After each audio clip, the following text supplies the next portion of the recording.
Good evening and welcome to the webinar. Our topic tonight is What's Your Problem? Using standards to actually deal with problems in your chapter. My name is Emily Perrin-Britt and I am going to be your presenter this evening. I am a Kappa from Center College, which is the Zeta Gamma chapter in Danville, Kentucky, and I currently serve the fraternity as a district standards specialist for the MU district, which is South Carolina, Georgia, and Florida. In my everyday life, I'm an assistant director of fraternity and sorority affairs at the University of Kentucky. So I live right outside Lexington, Kentucky, and work every day with the men and women on our campus to make their fraternity and sorority experience great. One of the things that's true about me is I love standards, which is a nerdy thing to say, but true. I am all about accountability, but also all about the power that standards has to make your chapter great. And so tonight we're going to talk about framework that you can use in your chapter to make sure that you're solving problems instead of just putting band-aids on symptoms, and making sure that your standards process is fair and appropriate without making it regimented and stiff. So the first thing we want to talk about is some of the basics that standards sees, right? We follow this acronym FACTS. It's on the probation form. These are the primary areas that standards has oversight of. So lots of times we're meeting with women about attendance, that they're not coming to stuff that they need to be coming to, or we might be meeting sometimes with women about scholarship when they're not following through with their terms from the Academic Excellence Committee. These are all the things that we see, but we frequently spend a lot of our time talking about the incident that brought them in instead of the underlying problem. We're meeting with a woman because she hasn't paid dues, but we don't know that she hasn't paid dues because she's got a family problem. Her mom or her dad has lost a job, or her sister is sick, and so she's having to help out. Knowing the problem helps us better address the issue rather than just saying, well, you haven't paid dues, you need to go on a payment plan, blah, blah, blah. That may all be true, but we may also be able to help her and help her do what she needs to do to be accountable to the expectations of the fraternity without misunderstanding why she's really here with us in standards. So our goal tonight is to talk about the problem analysis framework. The problem analysis framework is an easy way, I think, to help us figure out a good solution. And 90% of finding a good solution is clearly identifying the problem that we're facing. We want to make sure that you're dealing with incidents and that you're really dealing with the underlying problem. We also recognize that problems can be at multiple levels. It could be with that individual member, it could be with a group of people in the chapter, the whole chapter, your Panhellenic community, your Greek community, America, right? We do not expect you to be able to solve every single problem, but knowing what the problem is means that you can work towards finding a solution that's really going to address it instead of just put a band-aid over the symptom. We want to make sure that you're making a dent and making sure this doesn't happen anymore instead of just playing whack-a-mole and dealing with symptoms as they pop up and not making any progress on really solving the underlying issue. The framework really helps us find out those underlying issues by considering the whole scenario and experience, as well as develop strategies to follow up that are going to make sense. The framework has 7 steps that we'll talk about in just a minute, but the framework also allows you to have consistency in the way that standards handles issues and problems without being stiff. You can really have compassion for your members and the particular problems and situations that they are in and still treat them fairly while you hold them accountable. It gives you the ability to know that you've really held them accountable in a way that makes sense for that woman, and you're not just treating her like every other member of your chapter. So like I said, the framework has 7 steps, which seems like a lot, but once you get good at it, and even just a little bit good at it, they move pretty quickly. Step 1 is we're going to describe the incident. What happened? How do we know what happened? Next is the chain of events. We got to know the whole story. We need a narrative to really know what the problem is. Then we're going to stop and identify the problem. She didn't pay dues. Why? That's what we're looking for. We're looking for why. Then we want to describe some contributing factors. what's really helping or hurting this individual member or our chapter that's making this problem happen more readily. Then we want to go back and say, was our why correct? Do we know more stuff now than we used to know? And can we really get a good handle on the problem? Then we want to develop intervention strategies. And when we say intervention strategies, those are both personal for the member in standards and for the chapter at large, or a group in the chapter. We also, when we're talking about intervention strategies for an individual, mean probation terms. Remember, probation in CAPA is positive probation. Our goal is to pull that member back into our chapter to help her realize that her individual behavior matters a great deal. And everything that she does contributes to our chapter, and we want her contribution to be a good one and not one that hurts us. So you want to build strategies that demonstrate compassion and accountability, and we're going to help you figure out how to do that. Last is we got to follow up. Did it work? Is it helping? Because if not, we want to revise what we do in the future so that we make sure that we're being successful. So we're going to talk about each one of these in depth. But before we get there, I want to point out sort of how this works in your standards meeting. So ideally, you're going to do steps 1 through 4-ish before you meet with the member. You're going to talk about what you know and how you know it, what really happened and what you think might be the problem, as well as any contributing factors that you can think of in the moment. You're also going to be drafting some questions. What do you not know? Or what do you need to know more about so that the member can help fill in all the details? Because she is always going to know more about what happened than you are, because she's the one that it happened to. So make sure that you are prepped, but not decision made before you meet with her. Step 5 is after she leaves the meeting. You have really filled in all the gaps at that point and can really make sure that when you identify the initial problem, you are right, and make any adjustments before you do step 6 and then 7. So step 1, describe the incident. We need to know what's the incident that brought her in, and we also need to know how we know it. It is important that you don't skip it. Sometimes you'll just dive right in, but not everybody on the committee knows what's happening first, right? You as VPS may be really well informed about what happened, but you've got a committee of people who need to know because you're all a team in figuring this out. You also may have committee members who know more than you. We're going to use an example throughout our time this evening in talking through this. So here's our example. We have a member who was sent home from formal early by the risk management chair for being too drunk. She was observed stumbling, yelling at members, and getting sick in the bathroom. The risk management chair notified her standards liaison following the formal. So you can see how your risk management liaison may have information that you didn't know because she had a conversation with the risk manager about it. You also may have a committee member who didn't go to formal, so she doesn't know that any of this happened. And you may have one who's the girl's roommate, so she really knows what happened as well as she can before we talk to the member. So make sure that you get a good description of that incident first. Step 2 is describe the chain of events. We want to know what happened prior to, during, and after so that we can see what any underlying issues might exist. If we only focus on the incident that happened, we're missing a bulk of the picture. In our example, this looks like a member says that she learned earlier in the week that her mom lost her job and is concerned about paying her tuition next semester. She attended a pregame function before the formal with her date, where she was encouraged to drink and didn't keep track of how much she was drinking. After the formal, she emailed both the event and risk management chairman to apologize for her behavior. So in this case, before helps us a lot. She had a personal crisis. She made some bad choices at a pregame. The incident happened. But after the fact, she showed some remorse, right? That is different and relevant to the decision that we're trying to make with this member in our standards meeting. Next is we're ready to identify the problem to start. So what actually is the problem? What's causing the inappropriate or dangerous or rule-breaking behavior? It's really important to push yourself here and zero in on the problem, not just the violation. You want a what, which is the rule that was broken, and a why, which is the problem.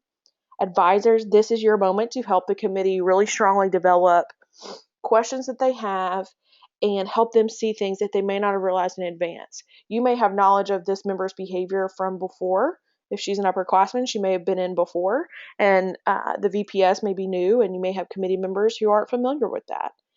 You may also just see things differently. So really, this is your moment to ask good questions and help the committee figure out what's happening.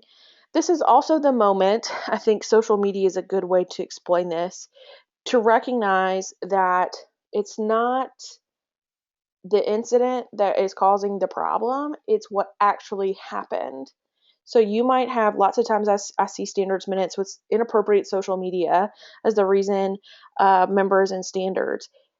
It's not a problem. It is not the problem that a member posted a picture on Instagram of a friend that's passed out drunk. That's not the problem. The problem is that that woman is passed out drunk and her sister does not have enough respect for her to take care of her. Instead, she's taking a picture to post to Instagram because it's funny. That's the problem. Instagram is problematic, but that doesn't make it a problem. Really focus here. So in our example, we think to start with that the member has personal issues with her family financial situation that's causing her a lot of stress. We also know that the member didn't pay attention to her alcohol consumption and didn't follow CAPA policies about risk management and alcohol. So then we want to talk about contributing factors. There are 3 types of contributing factors. The first one we're going to talk about are risk factors. Risk factors are features of the environment or circumstance that contribute to the problem. These are things about what happened and the way it happened, not necessarily the member. This might look like that formal occurred on the same day as a major sporting event at the university where tailgating is very popular. So frequently we see groups, right? You have a Saturday night social function, and there was a Saturday day football game, or soccer, or whatever your campus is into, right? Where drinking is common. That's true of this member, but really more true about the environment. That's what makes it a risk factor. Next is a vulnerability factor. Vulnerability factors are features of the individual or the organization that make them vulnerable to the problem. So these are things that make us more susceptible to the problem happening to us. So in our example, this might look like that the member has been cited before by the university for alcohol violations, and that it's common for members of the chapter to host and attend pregame drinking functions before formal each semester where underage members drink. Those are things that are true about the individual and our chapter that make it more likely that we're going to be impacted by the problems here. And then the last kind of contributing factor is the factor we like, which is protective factors. These are things about the individual or the organization that help us mitigate the problem. These are things that help prevent us from the problem impacting us. These are things also that already exist in the chapter or the person that might prevent it from happening. So in our example here, the risk management chairman reviews the event policy and contract, the membership commitment statement, as relevant before each social function so members know what is happening. You also have an education chair who hosted a great program about safe tailgating practices and a mocktail competition focused on responsible alcohol consumption. Those are great things. They help our members be more prepared to make choices that are reasonable and socially acceptable and healthy. So our goal is really to address risk factors by decreasing the vulnerability, making us less susceptible, and increasing our protective factors that protect against the environment that we live in. Okay. So we're ready to identify the problem again once we've kind of figured this out. So again, what's actually the problem? What's causing her to engage in dangerous, inappropriate, or rule-breaking behavior? So the first 2 things are probably still true. She's got personal issues, and the chapter has a culture of pregame functions. But we also have learned that the member has a history of drinking in times of stress. She's demonstrated this kind of behavior before. It just happens that this time it was at a CAPA function instead of as she was living her everyday life. Still a CAPA, still bound to our policies, still representing us, but this time a little bit more explicitly. So now it's time for us to develop intervention strategies. So we need to figure out what's going to be the most appropriate outcome or probation term for this particular member, and what else needs to be done to address the issue as a chapter. Remember again that the intervention may be with the chapter as a whole as well as the individual member. You may see trends as a standards committee or learn information from this member that shows you work to be done by standards or chapter council from the beginning. And again, it's important to remember that standards isn't always the group that's going to execute the thing that you realize needs to be done, but sees it and can bring it to the attention of chapter council and other officers.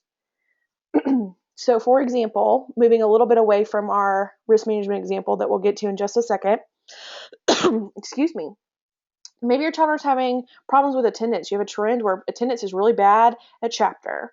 Maybe you need to reevaluate what's expected of each member. Are you having too many events during the week, and so people can't get their homework done in time, so they skip chapter? Do you have really long chapter meetings? Those are things about you as a chapter that you might be able to address. You might be able to make meetings more efficient or have a more realistic expectation of what women should have to attend. Also remember that your intervention strategies are a committee-wide decision. You need to have good conversation about what's going to work, and your advisor should be able to provide you suggestions and ask questions, but really, you as a collegiate woman are talented and smart. So make the choice. Sometimes it's important to show some tough love, but remember, positive probation is our goal. So sometimes tough love looks like you're going to be on probation for an extended period of time. Maybe you're an officer and you're going to have to step down from your office for 6 weeks, but maybe that's what we need to do to help you get where you need to get. And we're going to build other probation terms and strategies that are going to help you learn more about yourself and more about the kind of woman that you want to be. That's okay. That's what sisterhood is about. Helping everybody be the best version of themselves, even if that means we sometimes have to challenge them. And remember, fair and fairness in sanctions doesn't always mean that everybody gets the same. It just means that the situation matches the outcome you deliver, that there's similarity between them, that consistent length of probation, consistent number of terms, consistent type of term, and hours or commitment that's going to be required to meet them for each woman that comes in. So back to our example here. We're going to put this member on 3 weeks of probation, and we're going to ask that she participate in an evaluation with the campus counseling center about her alcohol consumption and stress management strategies. Seems relevant, right? We're also, outside of this individual member, going to work with the risk management chair to talk about how we can mitigate these pregame functions for future events, which might look like working toasted dinner before formal next semester so people have something to do before you go. This is the time that you have to be creative, but sometimes you don't. Sometimes you'll have to do things that figure out what makes sense, and just bottom line, she's going to have to do it, right? If she's underage, she's not allowed to drink. That's not only the law, but CAPA policy. That doesn't mean that you can't be as creative as you want to in areas where you want to make the chapter more fun or the chapter more accountable to the expectation. So really take the opportunity to do what's best and make the tough choice. So here we are, step 7. Follow up on that intervention. It is so important and so frequently skipped. Meet with that member at the end of her probation term to talk about what happened.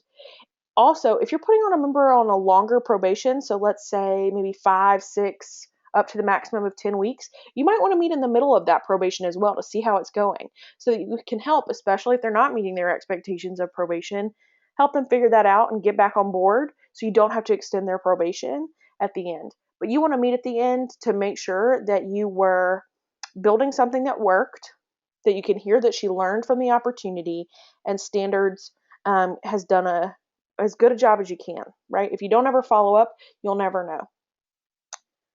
So this might look like in our example that the member completed her counseling assessment and has been working on new stress relief strategies rather than turning to alcohol, which is great. And the seniors advisor has been encouraging her to reach out to financial aid so that she can really figure out what to do about her financial situation instead of worrying and waiting to see what will happen. Take advantage of all the resources you have available to you, not just in the chapter, but also outside of the chapter.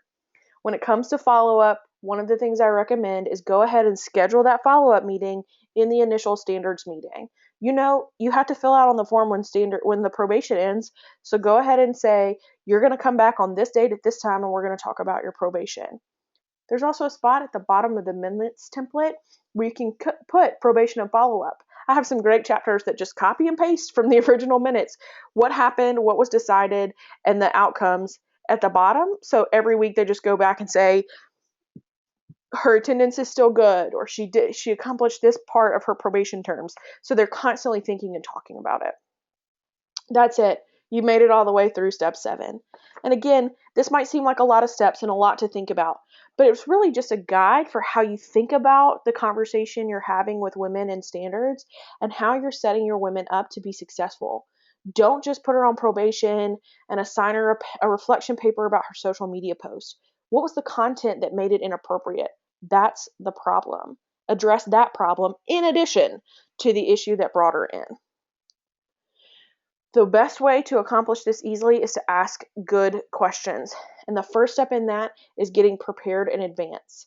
As a committee, when you're doing those initial steps, you're describing the incident and the chain of events, you need to make sure that you know what you know and you know what you need to know. Write out those questions. Where was she? We don't know where she was before. Where were you before? How did you get here? What would you do differently now? Those are great questions to ask. This is also a time for you as a vice president of standards to empower the rest of your committee. You are the chair of the committee, but you are not the committee. You're not the one that has to talk the whole time, and you're not the one that has to ask all the questions. Allow the other members of the committee to ask questions that they have so that it's more of a dialogue and not just, 5 people sitting there staring and one person asking questions. Also remember, just good question practice is open-ended questions that allow her to tell her story. I always encourage groups to start with, tell me from your perspective what happened with this incident. That way they are open to give you a narrative. Ask some follow-up questions. If you do not understand something, you want to know more, you're not satisfied with an answer, ask it in the moment. Once she walks out the door, we've lost the opportunity to figure it out. And as you're talking, if there's really something that comes up and you're like, man, I really wish we knew this, call her back in just really quick and say, hey, we wanted to ask you about this. As we were discussing, we wondered when you found out about this financial trouble and what questions have you asked? Or who were you with at the pregame that was encouraging you to drink? Because we need to address that person too. It is also important that you solicit her feedback about what the committee should do. Again, she always knows more about what happened in her personal life and what will help her than you do. And sometimes she won't say anything of merit, but lots of times the member will kind of know, like, well, I think this would be helpful. I think I need to do this in order to make up for the behavior. So another point here is, remember, if you really want to address chronic issues in your chapter, you have to ask good questions and be prepared to hear an answer that you may not like. Members have individual responsibility for their experience, but the chapter has to change and evolve to make sure that member experience is positive, especially with things like attendance. Sometimes that member is going to tell you the truth, right? They're going to say, well, all the sisterhood events we do are stupid and boring, and so I don't come because I don't want to. There's an opportunity to talk to her about what she'd really like to do so that you can plan sisterhood events that people like. She's probably not the only one that feels that way, though it may hurt our feelings a little bit to hear that they don't like the sisterhood events we've planned. We need to get their feedback so that we're not grinding our gears and getting frustrated when people don't come, and they're not getting frustrated when they're unhappy with what we've been planning for them. So that's the end of our time tonight. If you have questions, please let me know. Please shoot me an email at that Kappa email. I'd be happy to talk with you about how you can use this in your chapter and share with you the worksheet that we've created to help you walk through this. Again, hopefully this is helpful to you as you think about how can we really get at some of those chronic issues in our chapter, chronic problems as you go forth. VPS is a hard role, but you're doing great work for our chapters and really helping push them to be the best versions of themselves. So keep up the good work and let us know if there's anything that you can do, that we can do to help you. If you have any questions, let us know. Thanks for joining us tonight. Have a great evening.